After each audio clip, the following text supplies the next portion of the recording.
Kita mo yan? Yung daan na yan. Snow na tumigas. Medyo ice pa. Ingat lang tayo. Ang sitwasyon ngayon sa Canada, walang stability. Guys, kanina habang kumakain ako ng tanghalian, napatingin ako sa labas. Ang ganda ng panahon, magandang araw, tapos maliwanag sa labas ba? Hindi naman siya malamig. So, napaisip ako, gusto kong lumabas, gusto kong mag-gym. Actually, meron man akong access ng gym. Good for 6 months yun. So, last year pa ako nagpa-member. November, I think, November. So, hindi nga lang ako masyado nakakapag-gym pa minsan-minsan. Minsan-minsan lang. Kasi, that time, last year, bare months, taas ng snow. So, ang hirap naman maglakad papuntang gym. Actually, malapit lang yun dito. Malapit lang. Naisip ko, mag-gym kaya. So, tara, gym tayo. So, magdadala lang tayo ng extra shoes paggamit doon sa gym. Kasi, yung gym na pinag-aanahan ko, bawal ipasok yung shoes na ginamit mo sa labas. So, labas lang natin. Gamit natin pang gym. Then mag-prepare tayo, magdala tayo ng extra shirt para pagpawisan, is meron tayong extra.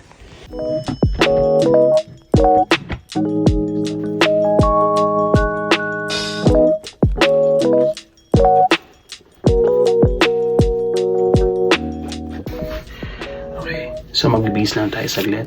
In 3, 2, 1, oh yan. So yan, nakaready na tayo pang gym. Tara na. Isa na nating magpalaki ng katawan.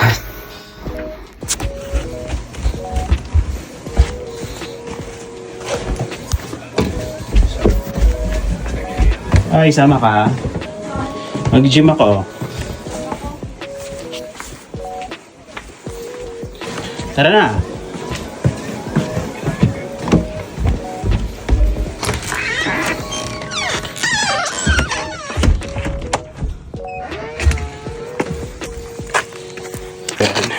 Kaya mag-gym na tayo, guys.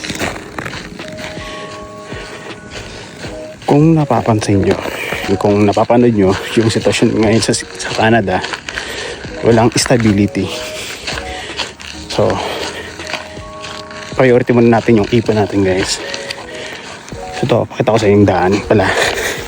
Yung daan ng ito. Ayan. Puro snow pa. Ayan. Ito pa yung dadaanan ko. Yan. Diba?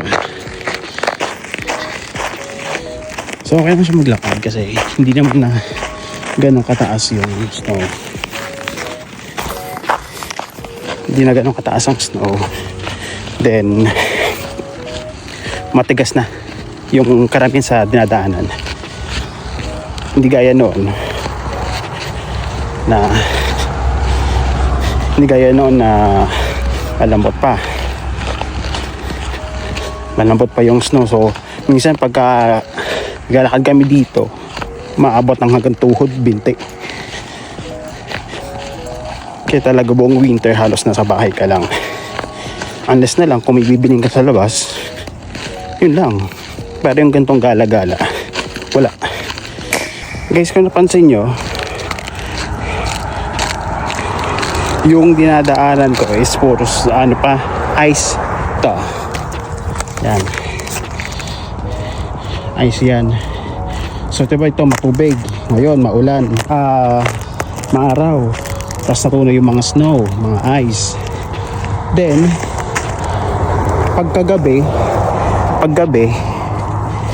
titigas yan. So yung tinatawag na black ice. So mahirap maglakad, lalo na kapag yung sapatos mo hindi anti-slippery, parang ganun kung tawagin, parang hindi ka madudula sa daan. Mahirap maglakad, guys, na pag wala kang sasakyan.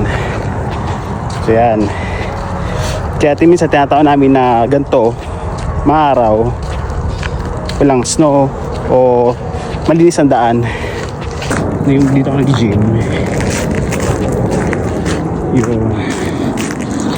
Itong gym na to 24 hours to guys. Yan. Empire Gym. Empire Gym.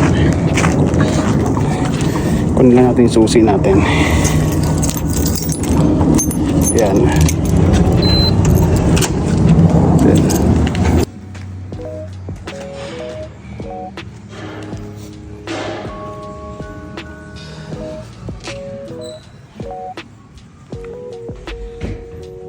So yan guys, nandun tayo.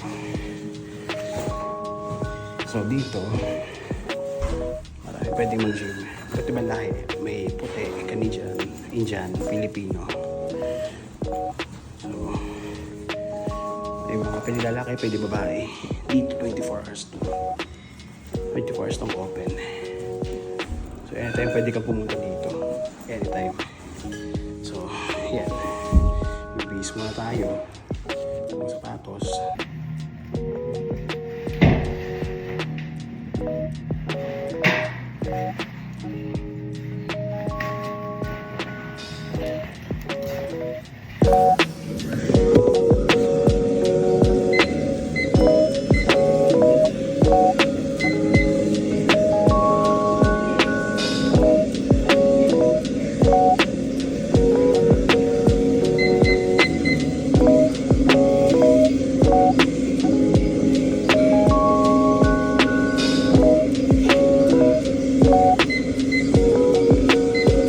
So yun guys, medyo madulas ang daan, medyo ice pa,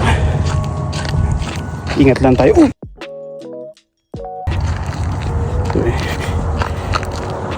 Ingat lang, di ka na yun ah.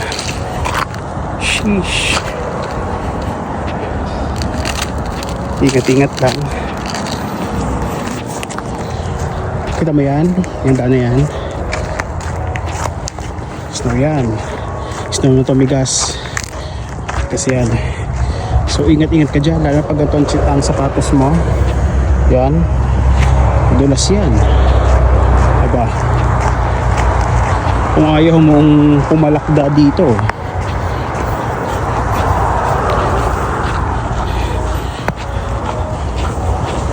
guys, kakatapos lang natin mag gym. Pupunta sana ako ng thrift store o ukay. Pero yan dito syempre. Kaso sarado sila.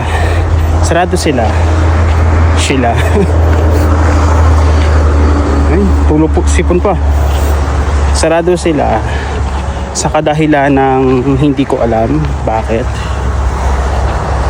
So, after ng gym, medyo uwi na agad.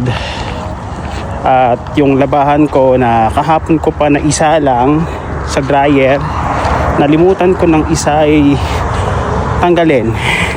Andon, awa ng Diyos, naka-dryer pa rin. Kailangan na natin tapusin yung paglalaba.